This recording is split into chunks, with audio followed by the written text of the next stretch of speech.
안녕하세요. 나라사랑 선생님 김보미입니다. 여러분, 11월 17일 하면 무엇이 생각나나요? 뭔가 잘 떠오르지 않는다고요? 11월 17일은 바로 순국선열의 날입니다. 그렇다면 순국선열은 어떤 뜻일까요? 순국선열은 일제에게 빼앗긴 우리나라를 되찾기 위해 독립투쟁을 벌이다 목숨을 잃은 분들을 말합니다. 그렇다면 애국지사로 부르는 분들과 순국선열은 어떠한 차이가 있을까요? 사실상 순국선열과 애국지사는 일제에 맞서 빼앗긴 주권을 찾으려 한 독립운동가라는 점에서는 같습니다.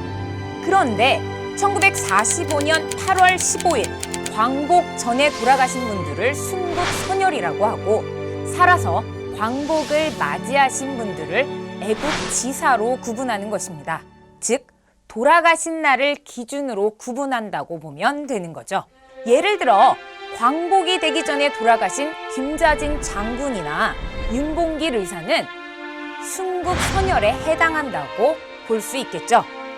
그렇다면 왜 11월 17일을 순국선열의 날로 정했을까요?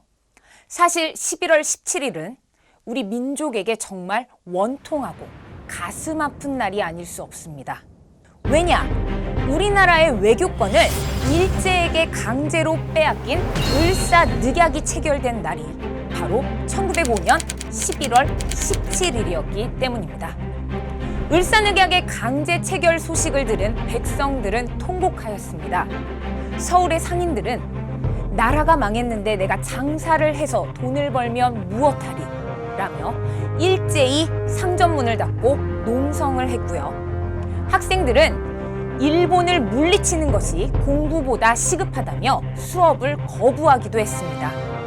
민영환 열사, 조병세 열사는 이 원통하고 분한 마음을 이기지 못하고 스스로 목숨을 끊어 을사늑약의 부당함을 호소하셨습니다.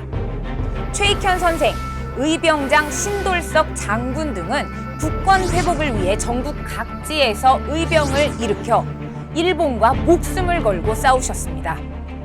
그렇게 을사늑약이 체결된 11월 17일을 전후하여 나라를 위해 목숨을 바쳤던 많은 분들을 기리기 위해 이날을 순국선열의 날로 정하게 된 것입니다. 순국선열의 날을 처음 지정한 것은 1939년 대한민국 임시정부였습니다. 그렇게 8.15 광복 전까지는 임시정부가 주관하여 행사를 치르다 이후 민간단체를 거쳐 마침내 1997년 정부 기념일로 공식 지정되게 된 것이죠. 그렇다면 우리가 꼭 기억해야 할 순국선열, 대표적인 분들에는 어떤 분이 있을까요?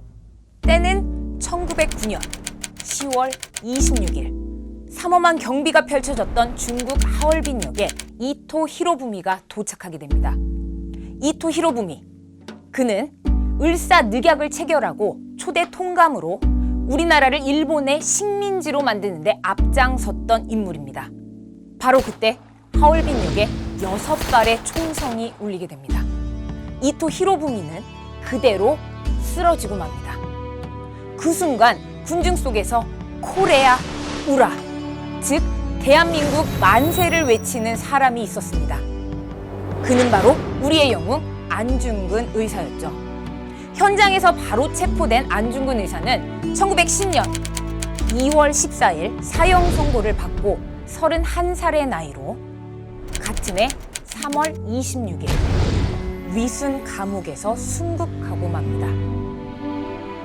안중근 의사는 감옥에서 이러한 유언을 남겼는데요.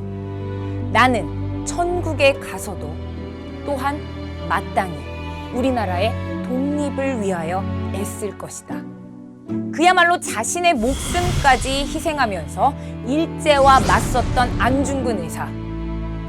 그리고 우리 역사 속에는 윤봉길 의사라는 또 한 분의 대표적인 순국선열이 계십니다. 1930년 3월 6일 윤봉길 의사는 조국 광복의 큰 뜻을 품고 가족 몰래 장부 출과 생불안, 이라는 글을 써놓고 중국으로 떠나게 됩니다. 즉 사나이 대장부는 한 번 집을 떠나면 뜻을 이루기 전에는 살아 돌아오지 않는다. 이렇게 무서울 정도로 대단한 각오를 다진 채 윤봉길 의사는 중국으로 떠나셨던 겁니다. 마침내 1932년 4월 29일 윤봉길 의사는 중국 상하이에 있는 홍커우 공원에 나타납니다. 그날은 일본 천황의 생일이었는데요. 그곳에서는 상하이 사변에서 승리한 전승 기념식이 열릴 예정이었습니다. 무려 2만여 명의 군중이 모였던 그날 오전 11시 40분 천지가 진동하는 큰 폭음이 나며 홍커우 공원에 경축대에 모여있던 일본군 수뇌부와 고위 관리들이 쓰러졌습니다. 윤봉길 의사가 삼엄한 경계를 뚫고 물통폭탄을 던졌던 거죠.